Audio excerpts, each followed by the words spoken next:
Although I do occasionally steam crawfish unadorned, when it comes to a boil, well, it just wouldn't be a boil without boil seasoning. And although there are plenty on the market, I prefer to make my own. Oh, bother. Well, luckily, I keep the recipe right on the jar.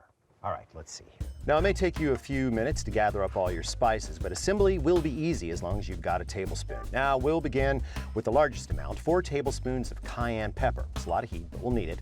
Then 2 tablespoons each of paprika and garlic powder. Then 1 tablespoon each onion powder, dried thyme, dried oregano, dried dill weed, dried mustard. Then we're gonna have to do some grinding, all right? 2 tablespoons of whole cloves go into your spice grinder, it's just a coffee grinder, along with 1.5 tablespoons of whole allspice berries, 1 tablespoon of black peppercorns, very nice, and 1 tablespoon also of coriander seeds. There you go. Now just take that for a spin until it's a relatively fine powder and dump that right into the jar.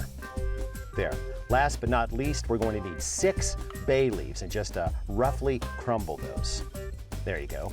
And seal up and give everything a good shake.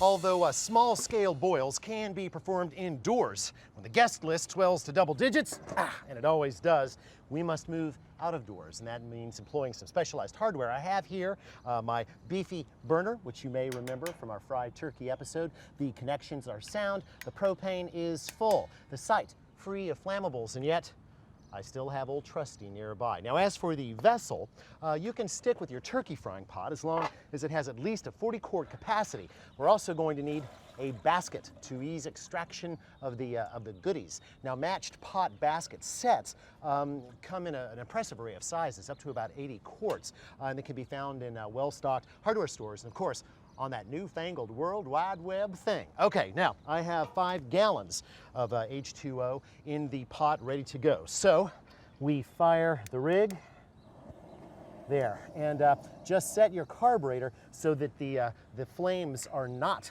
yellow like this, but nice and blue like this. That is your best heat, less soot setting. Now we might as well go ahead and add 1 pound of kosher salt and your boil mixture. Now that'll give time for the flavors to open up. If you like to make this in big batches, count on 3 tablespoons per gallon of water.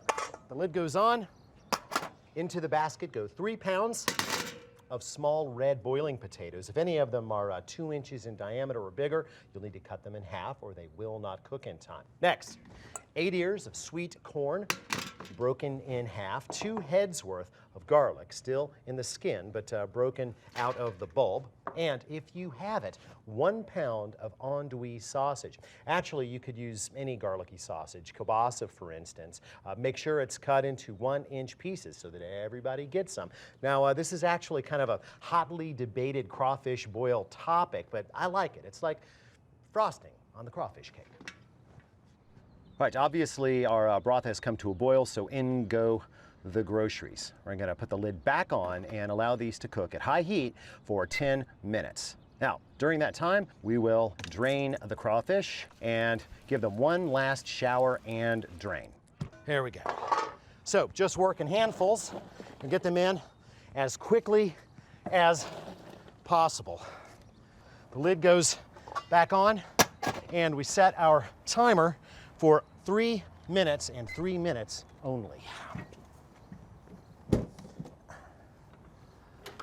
All right, 3 minutes is up, but these guys are not done. So I'm just gonna turn off the gas completely and set my timer for 10 more minutes. The point here is to allow the crawfish to gently continue cooking, but it's also to let any sediment, shell shards, anything like that settle down to the bottom. I'll be back. Newspaper may be the traditional serving surface for a boil, but frankly, I don't want my good times distracted by bad news, and so I just roll out either butcher paper or a plain brown craft paper like this. Oh, and speaking of paper, you're also going to need some of these. This is messy business.